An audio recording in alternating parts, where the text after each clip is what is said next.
best-selling author, is internationally renowned as a pioneer in bridging science and spirituality. Following a successful career as a computer geologist for Phillips Petroleum during the 1970s energy crisis, he worked as a senior computer systems designer with Martin Marietta Defense Systems during the last years of the Cold War. And in 1991, he became the first technical operations manager for Cisco Systems.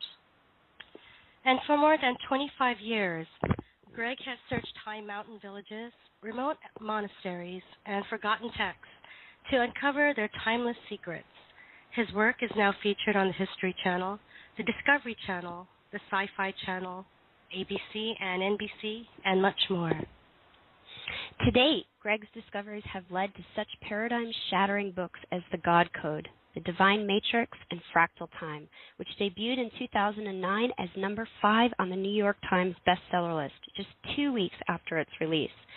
Today, Gregg's works are published in 38 languages and 33 countries and show us beyond any reasonable doubt that the key to our future lies in the wisdom of our past. His website is www.greggbraden.com. On this episode of Return to the Ancients TV, we'll be speaking with Gregg about the ancients, ancient wisdom, and the turning point. Without any further delay, we'd like to welcome international best-selling author Gregg Braden to the show. Gregg, are you with us? I am here, Sandra. It's so good to hear your voice. I'm absolutely thrilled to be on the program, and I'm going to say a special hello to Heather and Elise. I feel really blessed to be bathed in so much powerful feminine energy for this conversation about the wisdom of the ancients. It is absolutely perfect. Well, I tell you, it's a thrill to have you with us again. The last time you were with us was, in September 2012 on Earth Wisdom Radio, and it's always a pleasure to have you with us. And, Gregg, you know what, just to start off, let's talk a little bit about asking you right off the cuff, who were the ancients, Gregg? Well, the ancients are our ancestors, and one of the mysteries of the many mysteries that is unfolding in our world right now is that the best science of our time is uncovering a very, very different picture of our relationship to the past than what I was taught. Certainly, when I was in school, I'm fairly certain from what you were taught when you were in schools, unless you're very progressive schools, or what's being taught with our young people today. And what we're beginning to understand is that those who have come before us had a very deep understanding of us, our relationship to our own bodies, our relationship to the earth, our relationship to the past, our relationship to other people. And although they shared it in a language that was not scientific by today's standards, the best science of today is telling us how accurate our ancestors' wisdom actually was when it comes to answering what is perhaps the most significant and the deepest question that we could ever ask of ourselves. And that question is simply, who are we? When we ask the question, who are we as individuals? Who am I as an individual? Who are we collectively? Because there are so many of us here in the world. The way we answer this question is key in the way that we go about living our lives day in and day out, and the way we go about solving our problems, whether they're the problems of our marriages or our jobs or our careers or our finance or our health, or on a larger scale, the way that we're solving problems between nations or even between civilizations. It's all based on the way we think of ourselves and the way we answer that question, who am I, who are we?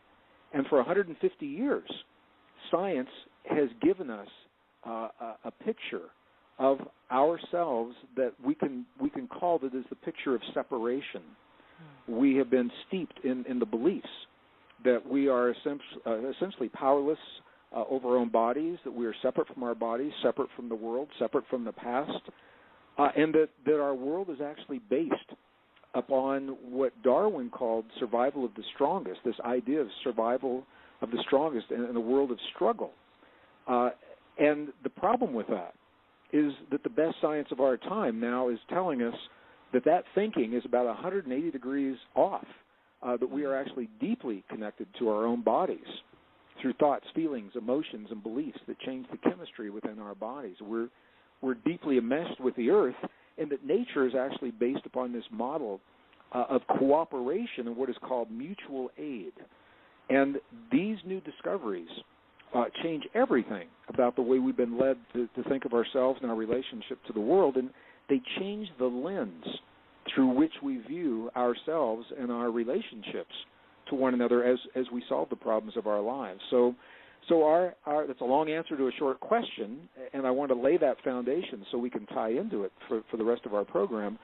Our ancestors understood, in non-scientific terms, the deepest facets of our relationship to ourselves and our world, and they went beyond simply understanding.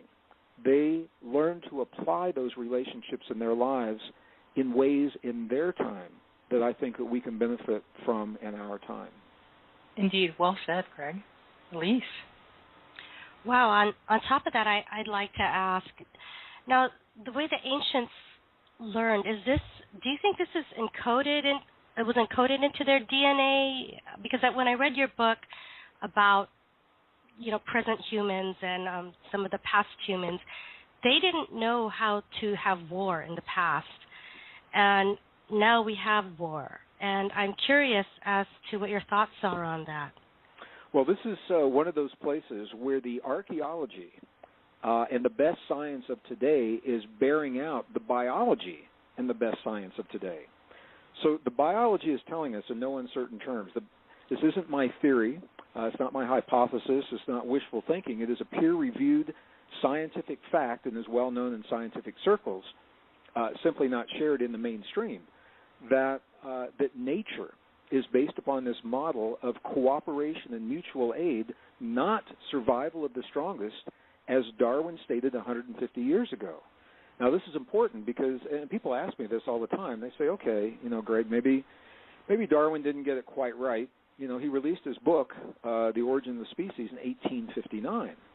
So what's the big deal? Why could that possibly impact our lives today? And it's a really good question. And the answer surprises a lot of people, because the answer is that although Darwin's work was published in the mid to late 1800s, that is precisely the time that the foundation of our modern society and our modern civilization was being put into place. Darwin's ideas were quickly embraced. They became deeply entrenched, actually without even much question. They were just accepted. And so this idea, and this is Darwin's own language, survival of the strongest, it was later interpreted as survival of the fittest. But if you look into Darwin's own words in his own books, he said that nature is based upon this idea of survival of the strongest. And that idea is incorporated into the very elements of our civilization and our society that are collapsing right now and causing so much struggle and so much suffering in our lives, such as the global economic system is a perfect example. It is buckling and is collapsing in phases, and I'm not surprised to see it collapse because it is based upon this principle, unsustainable principle of survival of the strongest. When that goes in the face, it flies in the face of nature's deepest truths. The corporate system, corporations that are wreaking so much havoc in our lives right now for many people, it is based on this idea of survival of the strongest. The disappearance of vital resources between nations and even between communities, and how we treat one another as we experience the collapsing of these economies or peak oil or the realities of climate change. We've been conditioned through the false assumptions of 150 years of science to think of ourselves in terms of survival of the strongest. And the consequences of that thinking is the world that we have right now. So the new discoveries are changing all that. And you would think that would be good news and welcomed for a lot of people. And the reality is that there is a reluctance, and in some cases a flat-out resistance to sharing these discoveries in the mainstream. So by that I mean the mainstream documentaries, mainstream television, mainstream science, mainstream classrooms, mainstream textbooks. And there are a lot of reasons why that resistance is there, but the fact is that we have an entire generation of young people that is now being steeped in the same false assumptions of science that have led to many of the crises that we're seeing in our world today. And they're being asked to solve the problems that we're leaving behind through the same thinking that led to the problems. It makes no sense at all.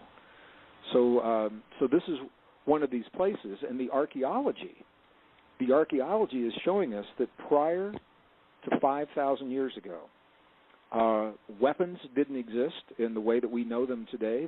The archaeological sites dating back in the last ice age, we don't see the weapons. We don't see the evidence of large-scale war. We don't see the evidence of walls to protect cities or defend homes. That all appears precisely when we're taught that civilization began 5,000 years ago. And it says to us that prior to that time, in another cycle of civilization, that our ancestors actually lived much closer to the fundamental laws of nature, of cooperation and mutual aid. And something happened 5,000 years ago, and all that began to change, and we are the product of whatever it is that happened, and the scientists now believe that it was probably a climate change 5,200 years ago, very similar to the climate change that we're living now, that triggered people responding in a way that they had never responded in the past. So the question is, are we making the same mistake today, and what can we learn by embracing the deepest truths of our ancestors?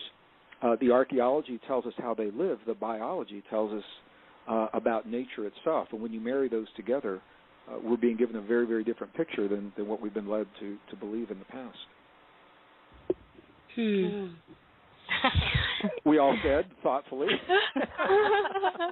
And I think most of that, of what you just said would really surprise our listeners out there. But in your own research about subjects of spirituality and ancient wisdom, if you could think of one thing that would really surprise people about the ancients of our past, would that be it? Or I don't know that in the world today, I think very little that happens surprises anyone anymore, in all honesty. I mean, we are a generation, and the experts are telling us, we're living a time that's being called a time of extremes. It doesn't necessarily mean bad things or even good things, but it does mean big things. And we have witnessed in our lifetimes things I think no generation was ever meant to witness. And we have learned to incorporate that into our story. So I think there's very little that surprises people anymore, although I think they can be in awe at synchronicities and at how deep these truths go. And I think one of the keys of the wisdom of the past that has carried over into the wisdom of today, I spent a lot of time in indigenous traditions throughout the world, in Egypt, the Sinai Peninsula with the Bedouin, the monks and the nuns, the abbots of the monasteries of Tibet and Nepal, into Bolivia and Peru, and certainly time in India and all through the desert Southwest, among other places, the Aboriginals in Australia. And as different as those traditions are from one another, there are common themes that run through all of them. And one of those themes today is a theme that has been perpetuated from the distant past. And that is the theme that our ancestors did not separate what we today would call science from spirituality, from everyday life, from the cycles of nature. So they didn't make those distinctions, and we do. We, in the Western world, we have separated ourselves from the cycles of nature, and in many cases they're not even acknowledged by the modern world.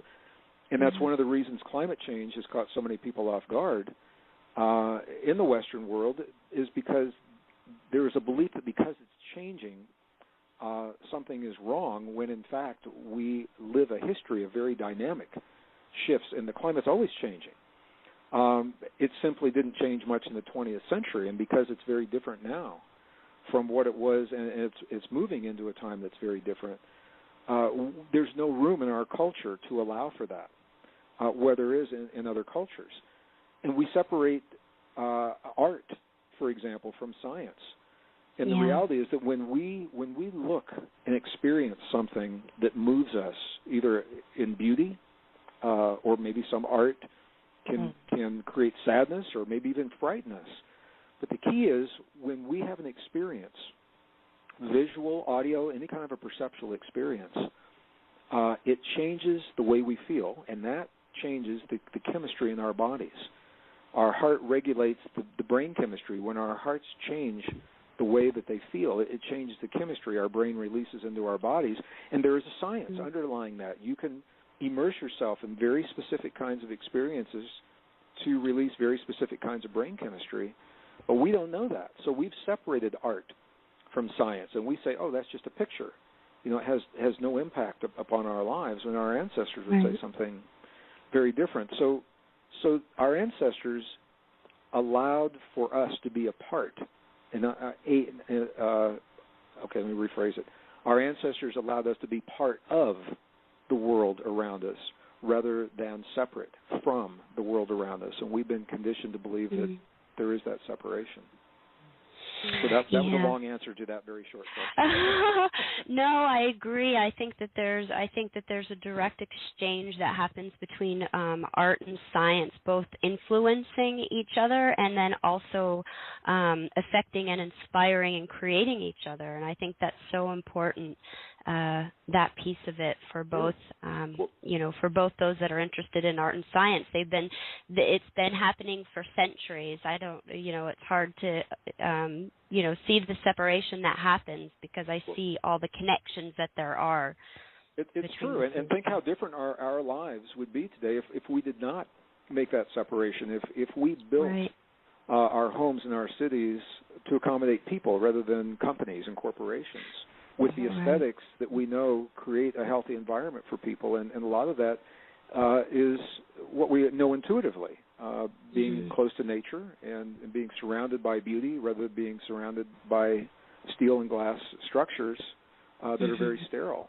I talk to people that actually go for days in large cities in the world, and I'm not picking out any particular city, but they go for days without their feet ever physically touching the earth.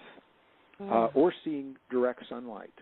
And, some of that may be seasonal, but, if we live in a high-rise building and we work in high-rise buildings and we walk on concrete and asphalt and then ride in vehicles to get to the next concrete and asphalt building, right. Really think about it, how many of us are disconnected from that natural world. And sometimes, going to a little park in the middle of the city may help, but it's not really the immersion in nature that feeds our souls. Indeed, I agree with you, Gregg, totally. Gregg, we have a couple of questions that were submitted to ask you on the behalf of Antara Davis, our other host, Return to Ancient.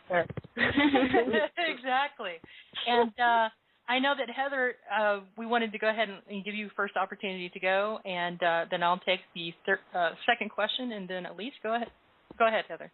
Okay, my question is totally a little bit to a whole nother area of interest, but I wanted to know your opinions about inner Earth, and does it exist? Well, before I even answer, I'm going to ask you all a question. I've heard multiple times this is a TV broadcast. If I'm not there, what do the viewers see right now?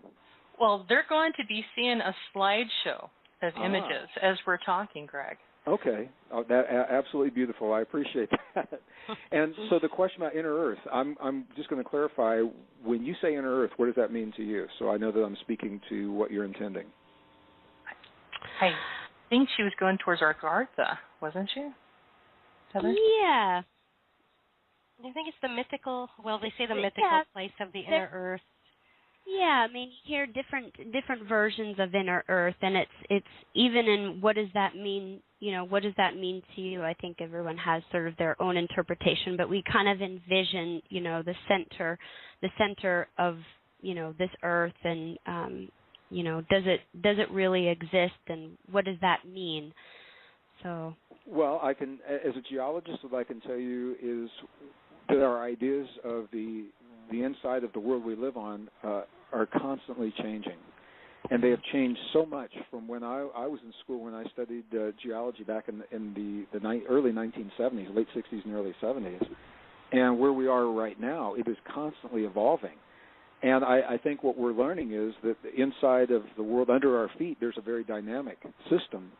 It may not be a city and, the way that it's been portrayed in some of the motion pictures and things like that. but we know that there's a dynamic system of spheres within spheres that are rotating and counter-rotating under our feet, creating magnetic fields, creating electrical fields in ways that we're only beginning to understand that affect every cell in our bodies. And there are places in the earth that are much deeper than other places that take us much closer to those sources, and certainly our ancestors have understood those. And part of the mystery of the poles of the earth, Antarctica, is a perfect example. Now that the climate change has melted some of the ice in places, satellites are showing caverns that enter into the earth in ways that we haven't known in the past. And they're actually showing evidence of archaeological sites in those places. And what's interesting to me about that is this last ice age. There have been multiple ice ages, and the thickness of the ice that we see now began about 20,000 years ago. If there are complex archaeological structures underneath that, the question is who was here to build those 20,000 years ago, and where did they come from? Absolutely. And when you see Antarctica, which is pretty much an isolated continent, what the oral traditions have always said is that when times, I'm just going to paraphrase in the interest of time, they've always said when times get tough for people on the earth, that they go beneath the earth for safety, to ride out those times. Yeah. And I think what we're finding is that there is a history that we're only beginning to understand, and that history includes advanced civilizations that we now know scientifically go back at least 13,000 years ago. We're finding this in a place in, to make a long story really brief, Göbekli Tepe in Turkey is now scientifically the oldest civilization of advanced technology that is noted to date. And for our listeners that may not be familiar with it, it's close to the Syrian border. It's a tough place to get into right now because of the war. It's an active archaeological site. There are between 8 and 20 circular temple structures that are under the ground. 4 have been excavated, and they are so sophisticated, and the technology it took to make them, and the astronomical and mathematical implications. The question is, who built these sites back now dating into the last ice age? And they're not the only one. We're seeing other sites in Turkey, in Egypt, in India, in Peru that I personally have documented in Peru. And what we're finding is that rather than the story that we're typically given in the classroom, that civilization began 5,000 years ago, we're finding that 5,000 years ago is when some of these civilizations ended, and they go back even further. And it allows for this continuity of knowledge and wisdom. So when we look at the pyramids in Egypt, or the hieroglyphs in the Yucatan in Mexico, for example, and we say, how did people learn how to do this? And there are all kinds of theories about that, and I think, there are probably some very good theories. But what the data now suggests is that the knowledge to build those probably has come from a transfer of knowledge that began over 13,000 years ago and maybe older, and that we've been here much longer. We've been led to believe, and we have had a knowledge of ourselves and our relationship to the world and beyond. Right. Even more than we've been led to believe, and that changes everything. It's interesting, but to me the value is knowing that we can learn from our past, because our ancestors went through changes in their time very similar to what we're going through in ours, and we can learn from them what worked and what didn't, and the things that worked we can do a lot of, and the things that didn't work we can stop doing. Got to get it right this time. We hope so. Yeah. I mean, I see this inner Earth as sort of there's the geological aspect of it, and there's the sort of like the peeling back of the layers of the onion of these places that you're speaking about, and then there's also the peeling back within ourselves of the understanding and knowledge about it as well, which to me is also a place of one might consider an inner Earth too. So I think they're really interconnected and interrelated. Well, sure. Both literally and metaphysically in a way. Yeah. I agree with that. And I have not visited every indigenous culture on the planet, obviously. And what I can say is every indigenous culture that I have had the opportunity to share time with, as different as they are, from one another, from tribes in Africa and the Aboriginal tribes in Australia, through the Yucatan and Bolivia and Peru, and all through the Middle East. There's a common story, and their story is that we're not from around here. Yes. They all say in their traditions that humankind comes to this world from another world, but what makes it interesting is that when our ancestors arrived from another world, they began in the inner world and emerged from the womb of the earth onto the surface. So the Hopi, for example, a beautiful story of Spider Grandmother that emerged into this world from an underworld and wove the web of creation upon which her grandchildren would live their lives. And in the Hindu tradition, the story of Indra, the great goddess Indra, that spun her web of creation. This term of the web comes up again and again, suggesting the interconnectivity of all things, including life, but even beyond life. It means everything is connected to everything. And so much of it happens inside the earth, either under the water or under the land. So in Peru, for example, in Bolivia, the tradition is that from another world, the one went right to the bottom of the lake, at Lake Titicaca. And from Lake Titicaca emerged the original male and female, the equivalent of our Adam and Eve. And in the native traditions of the Southwest, the same thing happened in a place called Blue Lake, an uncharted area in northern New Mexico. Even the USGS has never been allowed on native land to chart this because it's so sacred to the people that live there. So is it science? No. Is there a common theme that weaves them together? The answer is yes. And does science support elements of these themes? And the answer is actually yes. The science is beginning to support many of the oral traditions. So maybe that helps as an answer to the inner earth question. Well, we're not done there yet, Gregg. We have one more question for you from our wonderful Antara, and she wants to know, is Shambhala a mythical place or is it real? It's. I'm going to answer that the same way. There are multiple Shambhalas, and it depends on what part of the world you're talking about. For many people, there is a place between the Peruvian and Bolivian border, and uncharted, very heavily forested areas that have never been explored. Satellites can't see to the bottom of the forest canopy, and it's in that part of the world where the traditions that began in the Middle East of the Essenes, for example, Essenes, after the crucifixion, they were persecuted and they fled to 4 different areas in the world. And one was the mountains of Egypt and the Sinai. One was to the Tibetan plateau in the Himalayas. One was to the jungle area between what is now Bolivia and Peru, and one is to the American desert Southwest and what is now northern Arizona. And every place that they fled, they took a common knowledge, a common wisdom, and they built places where they could live that wisdom. So today, for example, I think many of our listeners have read the stories of Spalding, talking about a Shambhala in the Himalayas. And I've spent a lot of time in Tibet, and I've talked to people that tell me that place does exist. We've never been able to get there because of weather and because of political conditions. In Bolivia and Peru, this is very interesting. There is a monastery south of Cusco, Peru, that is the outer world teachings. In other words, people can go there and they can leave, that protects an inner world teaching where once people discover it, they are not allowed to leave, and that's how they keep it secret. That is also called Shambhala. But I think the common theme in all of these is that Shambhala is also symbolic of a place that lives within each of us.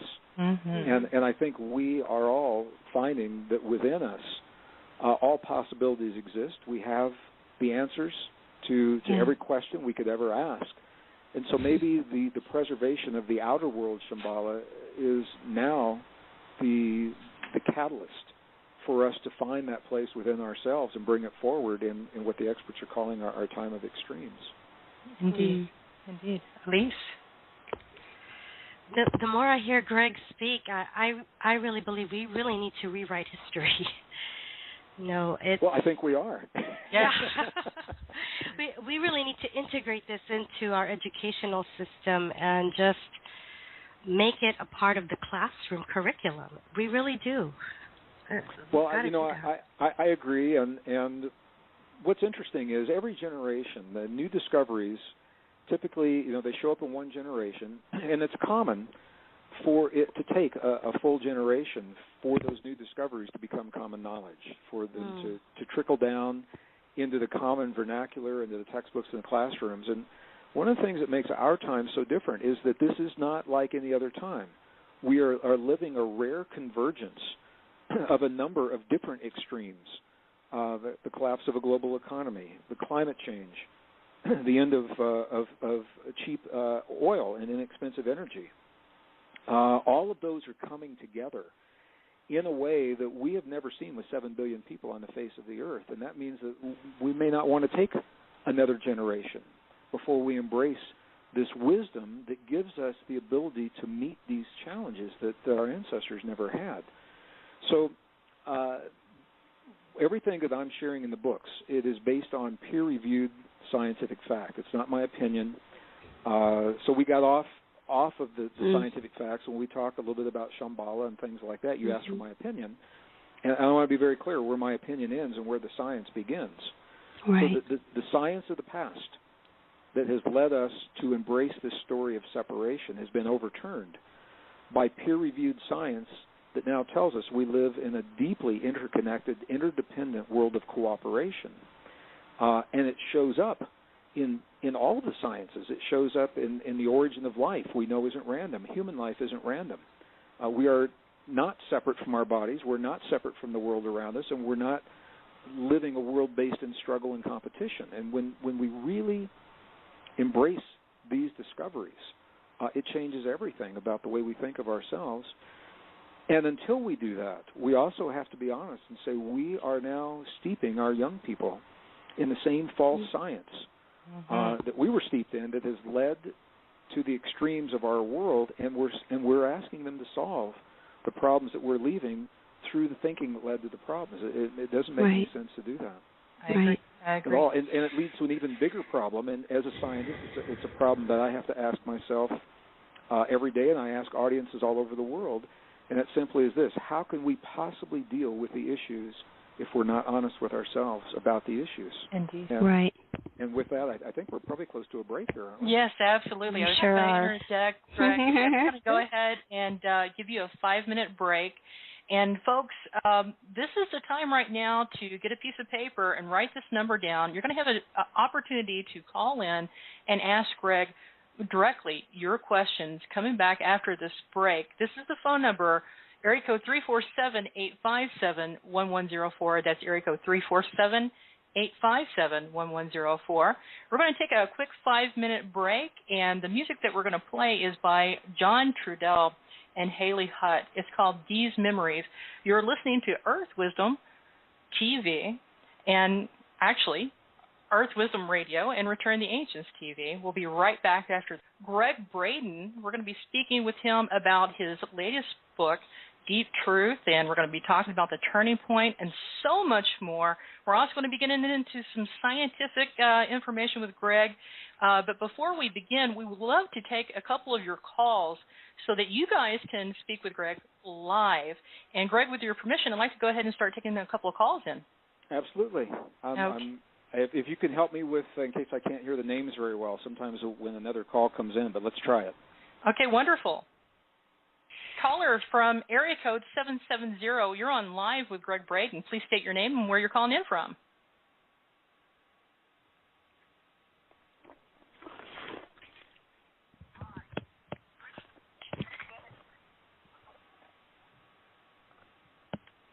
I can barely hear him. Could not that's hear one of those. Yeah, one of those places I can't hear it. I could so barely hear him. Yeah, we couldn't repeat it. Sorry about that, caller in area code 770. We're going to have to go forward because we got quite a few calls on here, but please call back into the switchboard. Caller at area code 425, you're on live with Gregg Braden. Please state your name, where you're calling in from. Angela, I'm calling from Linwood, Washington. Welcome, Angela. You have a question Angela, for Gregg it's Braden. good to hear your voice. Well, thank you. It's good to hear yours, too. So I have a question that's kind of off topic that I've heard you talk about, though, when you've spoke of electromagnetic fields coming from people's hearts and brains. And I've had anxiety my whole life, and my doctor just told me that part of anxiety and also people with seizures is their electromagnetic field is basically, he used hand motion, so it's bigger, basically.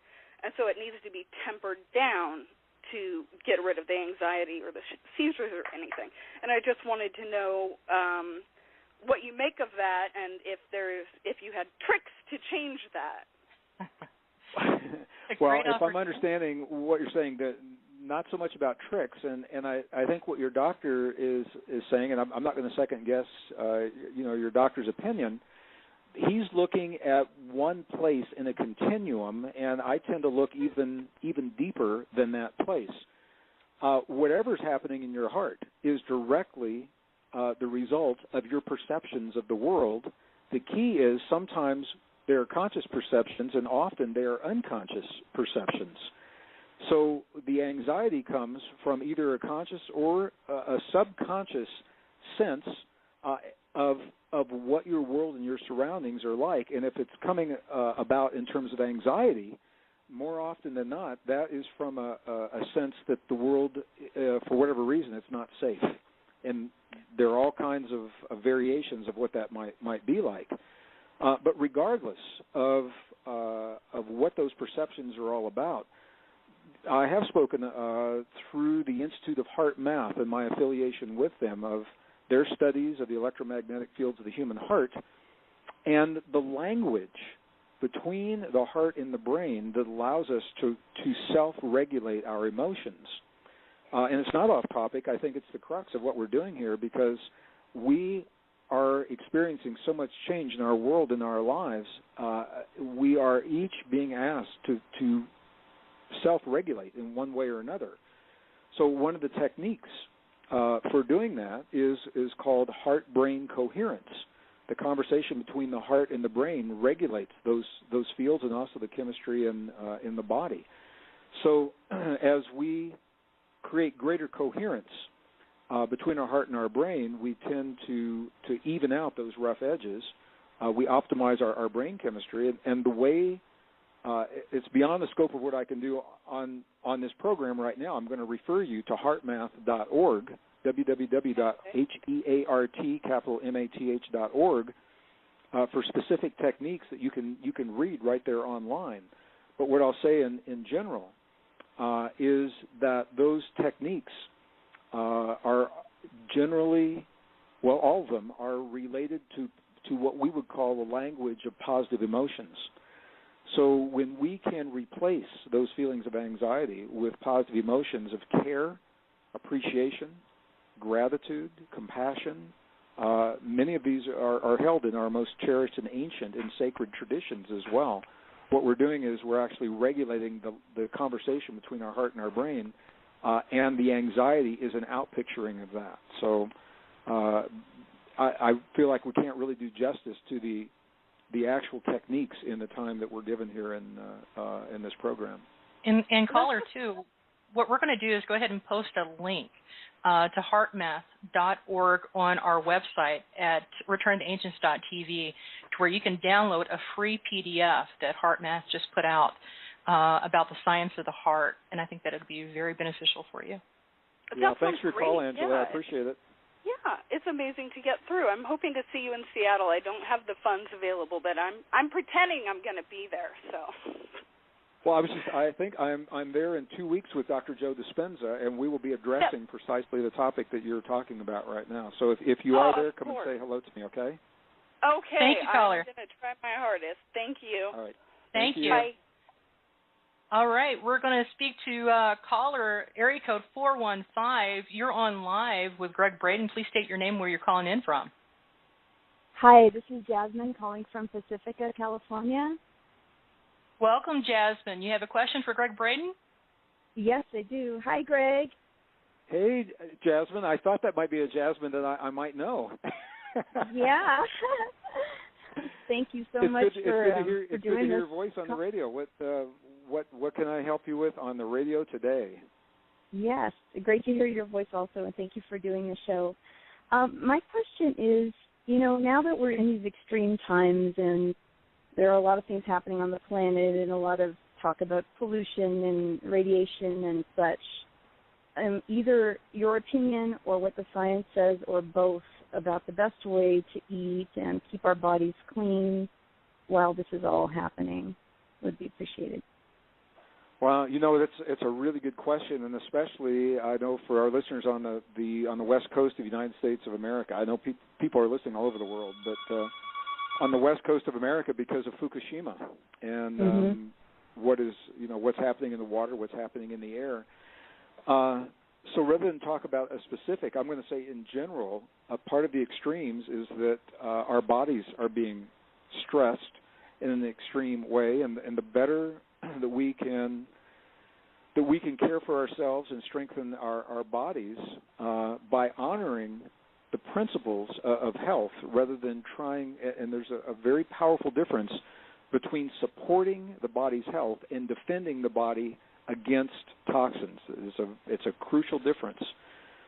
When we give our bodies the things that they need to perform at their optimum, we've already removed ourselves from many of the possibilities that so many people are talking about. And it's a lot of it is very intuitive. If we can eat food that is raw food, we know is good. If we can eat food that's organic, we know it's good. Non-GMO is good.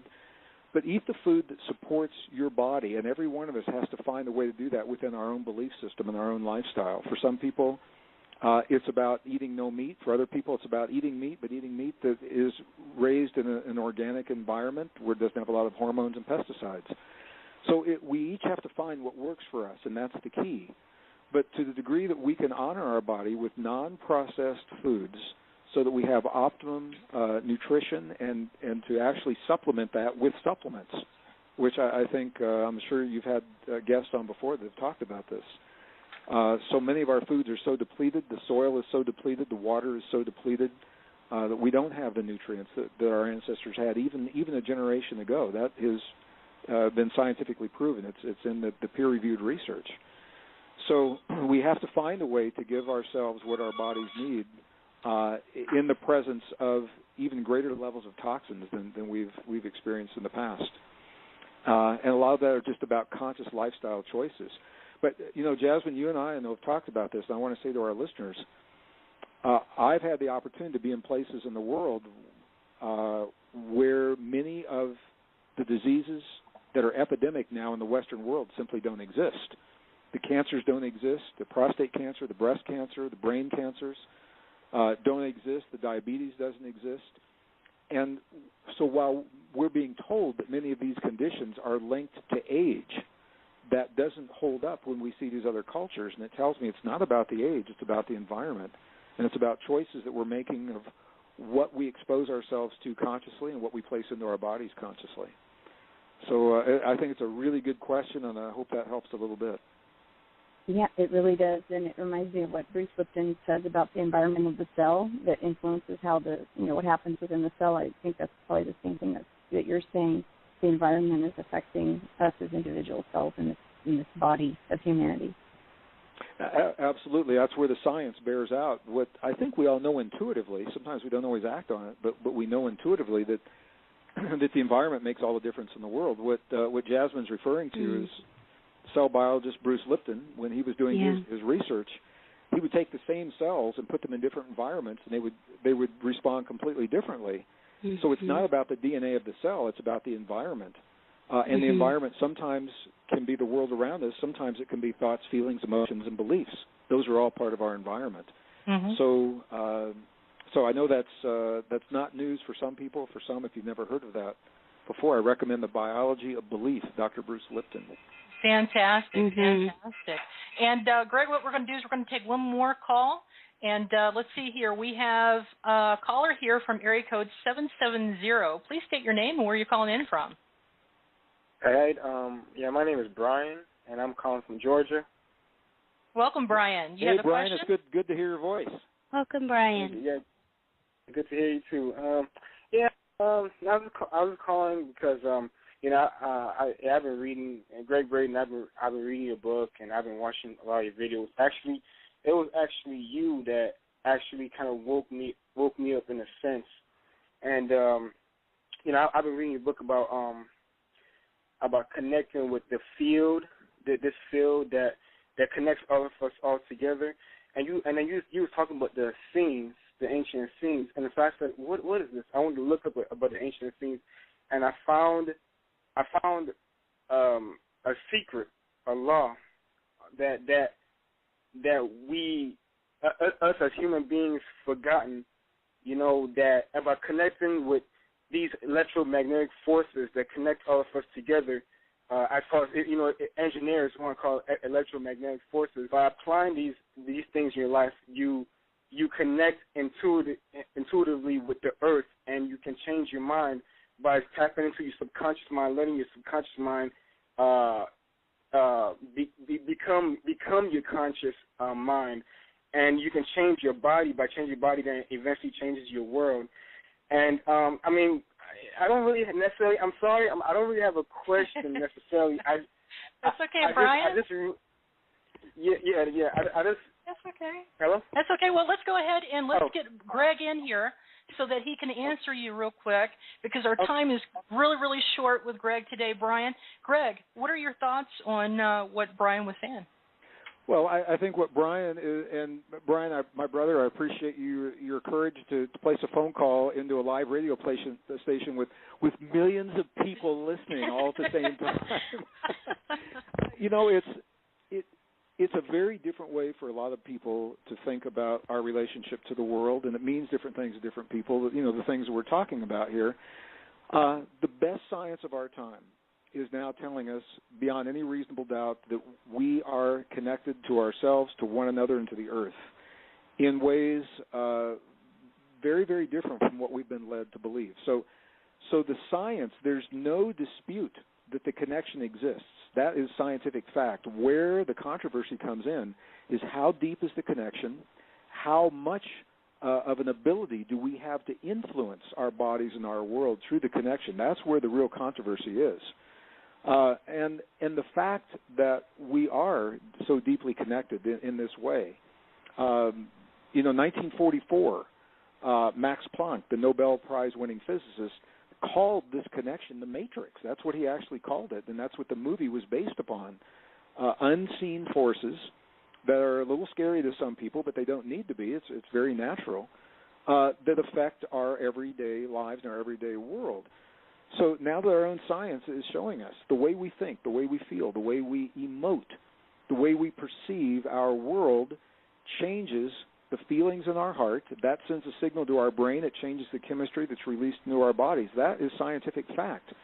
And it's what bridges the best science of today with our most cherished and ancient spiritual traditions, not the religions necessarily, the rules that came along later. I'm not talking about the rules and the dogma and, do this and do that. I'm talking about the spiritual traditions that predate the religions that simply tell us we're a part of our world and all that we see. And as we learn to incorporate that into our lives, our everyday lives, life becomes much easier.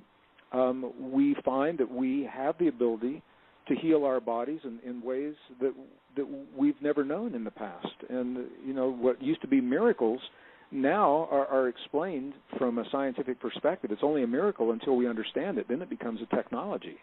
So we're learning about an ancient inner technology that gives us the ability to transcend, not just survive, but to transcend the challenges and the crises that we face. And this brings us full circle, because the best minds of our time are telling us we're living a time of extremes, not bad things or even good things, but big things. And that those extremes, many of them are based on unsustainable ways of thinking and living from the past, and the scientific view that told us we're separate from everything, including ourselves and one another. The new discoveries change all that So the new discoveries give us a reason to think and live differently in our time of extremes, and the connection that Brian and some of your other guests are talking about has to be a part of that story. And as we share that with our young people and immerse them in a sense that they live in a world where everything is a part of everything else. Everything literally is alive, not breathing, but it is alive. Everything is connected, and nature is based upon a model of cooperation.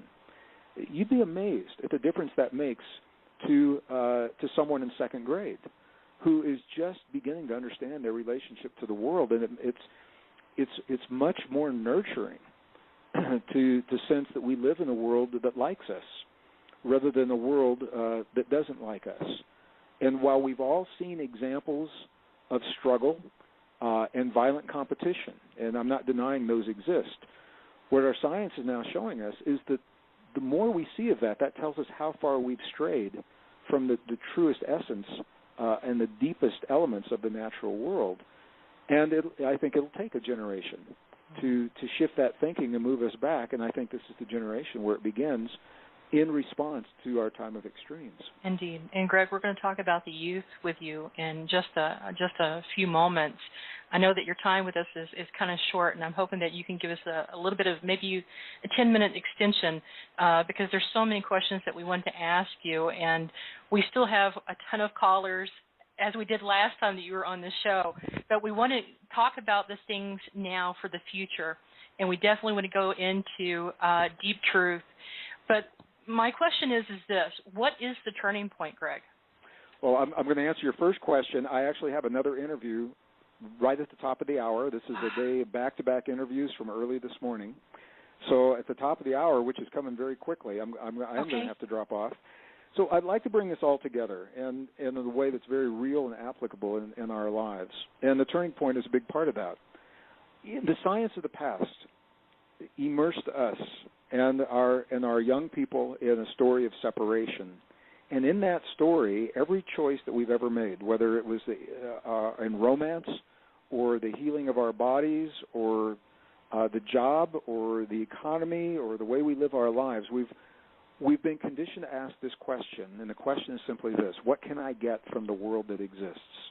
And based upon a world of separation, that question made perfect sense.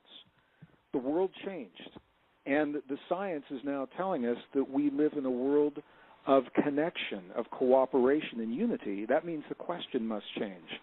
And so now the question is, rather than what can I get from the world that exists, what can I contribute, what can I share, what can I offer to the new normal that is emerging, to this world that is emerging? And the way we answer that question changes everything. And I'm going to give a quick example. We live in the high deserts in northern New Mexico.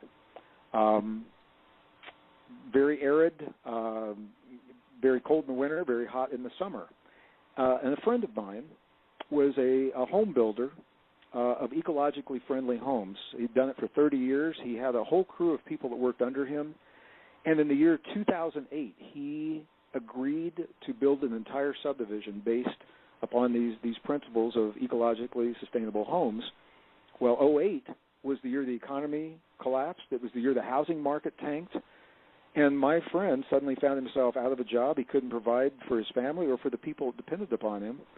The old way of thinking, he would have tried to recreate his job somewhere else. He would have looked for somewhere that needs those homes. And that is the old way of thinking, of taking what we know and trying to make it fit into the world. And it no longer works. What he did, his name was Ken. Ken woke up 3 o'clock one morning, and he had this insight. He said, what do people need in the world? And he said, right now, they don't need homes, at least not right now. But he said, they need to be able to take care of themselves. They need to be able to feed themselves. And he took his skills as a builder and began to design and prototype a new system of raised bed, modular, self-heating, self-watering greenhouses that could be built either for indoor or outdoor use. They can be 12 inches by 12 inches and fit on a patio in a high-rise in New York. They can be 4 feet by 8 feet and 2 or 3 of them lined up together like we have in our home here in New Mexico. And he began to share these with his community. He is so successful and having so much fun helping people take care of themselves with vibrant, healthy food that can be grown every month of the year, even 20 and 30 degrees below zero. These covered greenhouses will continue to produce the food. I don't think Ken will ever go back to building houses again.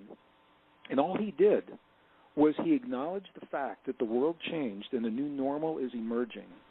And he said, how can I contribute or share with this new world?